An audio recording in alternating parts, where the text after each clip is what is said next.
नमस्कार दोस्तों, 8 अगस्त साल 1942 मुंबई के ग्वालिका टैंक मैदान में ऑल इंडिया कांग्रेस कमेटी के लीडर्स इकट्ठे होते हैं।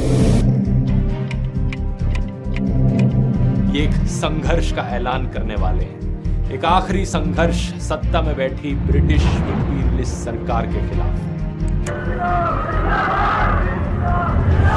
हजारों की भीड़ के सामने महात्मा गांधी एक ऐतिहासिक भाषण देते हैं। आप में से हर एक व्यक्ति अपने आप को अब आजाद समझे। हम अब से अब इस इंपीरियलिज्म के जूते के नीचे दबकर नहीं रह सकते। हमें चाहिए पूरी तरीके से आजादी। मैं आप लोगों को एक मंत्र देता हूं, इसे अपने दिल में बसा लो और इसे अपनी हर सांस में याद रखना। ये मंत्र है डू और डाई, करो या मरो। अब या तो हम इंडिया को आजाद देखेंगे या फिर इस कोशिश में मारे जाएंगे, लेकिन इस गुलामी में अब हम और नहीं जिएंगे।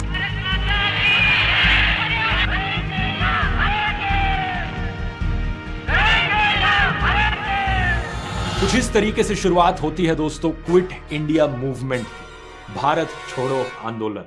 ब्रिटिश सरकार जानती थी इसके बारे में और कुछ महीने पहले से ही ब्रिटिश राज की होम डिपार्टमेंट काम कर रही थी एक 3 स्टेज प्लान पर इस मूवमेंट को खत्म करने के लिए। स्टेज 1 प्रोपेगेंडा का इस्तेमाल किया जाए, पूरे मीडिया पर इस तरीके से कंट्रोल बनाया जाए कि कोई भी अखबार इसकी खबर ही ना छाप पाए। स्टेज 2 कांग्रेस ऑर्गेनाइजेशंस के दफ्तरों पर रेड मारकर उनके फंड्स सीज कर लेना और कांग्रेस के सारे लीडर्स को अरेस्ट कर लेना। स्टेज 3 मास मूवमेंट को सप्रेस करने के लिए इमरजेंसी पावर्स का इस्तेमाल करना, कांग्रेस के लीडर्स को एंटी नेशनल घोषित कर देना और इस तरीके से मूवमेंट को शुरू होने से पहले ही खत्म कर देना। अगला दिन 9 अगस्त, महात्मा गांधी, पंडित जवाहरलाल नेहरू, सरदार वल्लभ भाई पटेल, मौलाना आजाद और सारे टॉप लीडर्स कांग्रेस के, इन्हें अरेस्ट करके जेल में डाल दिया जाता है। अगले कई सालों तक ये लीडर्स जेल से बाहर नहीं आने थे। फिर सवाल ये कि इस मूवमेंट को कैसे आगे बढ़ाया जाए। आज के वीडियो में आप इंस्पिरेशन की एक जबरदस्त दास्तां सुनेंगे। इतनी सख्ती और मुश्किलों के बीच आखिर कैसे इनकलाब का नारा देश के कोने कोने तक पहुंचता है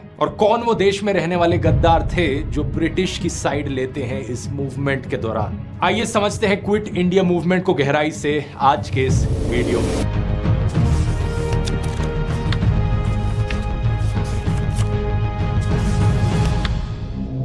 इस मूवमेंट के शुरू होने से एग्जैक्टली 2 साल पहले की बात है। 8 अगस्त साल 1940 ब्रिटिश राज ने वाइसरॉय लिनलिथ-गो के द्वारा एक ऑफर पेश किया था इंडियन फ्रीडम फाइटर्स को। इसे नाम दिया जाता है अगस्त ऑफर।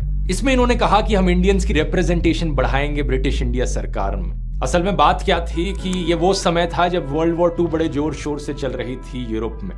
जर्मनी का डिक्टेटर एडोल्फ हिटलर एक के बाद एक देश को सक्सेसफुली इन्वेड किए जा रहा था और ब्रिटेन इकलौता देश खड़ा था उसके खिलाफ। यूके में मौजूद ब्रिटिश सरकार बड़ी मुसीबत में थी और बड़ी डेस्परेट थी, जहां से मदद मिल सके वहां से ली जाए। हालांकि इंडियन सोल्जर्स ऑलरेडी ब्रिटिश की तरफ से लड़ रहे थे वर्ल्ड वॉर 2 में, लेकिन ब्रिटिश चाहती थी कि इंडियंस की तरफ से और ज्यादा कोऑपरेशन हो। इसलिए उन्होंने सोचा इंडियंस को मनाने के लिए हम एक ऑफर देते हैं। इस समय तक कांग्रेस ने ठान ली थी कि वो छोटे मोटे ऑफर्स एक्सेप्ट नहीं करेंगे, वो पूरी तरीके से आजादी चाहते हैं। उन्होंने कहा कि अगर ब्रिटिश सरकार चाहती है इंडिया कोऑपरेट करे उनके साथ इस वॉर में, तो इंडिया को पूरी तरीके से आजादी देनी होगी। तो ये अगस्त ऑफर फेल रहता है। इसके बाद मार्च 1942 में ब्रिटेन के द्वारा एक और डेलीगेशन भेजी जाती है। इसे नाम दिया जाता है क्रिप्स मिशन, क्योंकि उस वक्त के leader of house of Commons थे स्टैफोर्ड क्रिप्स। इस मिशन का मकसद था इंडिया को आजादी देना वर्ल्ड वॉर 2 खत्म होने के बाद, लेकिन क्रिप्स मिशन में जो ऑफर दिया जाता है ब्रिटिश की तरफ से, वो फुल फ्रीडम का नहीं होता बल्कि डोमिनियन स्टेटस का होता है। क्रिप्स के ऑफर में इंडिया एक ऑटोनोमस रीजन बन जाएगा ब्रिटिश कॉमनवेल्थ के अंडर। ये थोड़ा बेटर ऑफर था पिछले वाले से, लेकिन कांग्रेस ने इसे भी आउटराइटली रिजेक्ट कर दिया। उन्होंने अपना मकसद साफ बताया, पूरी तरीके से आजादी।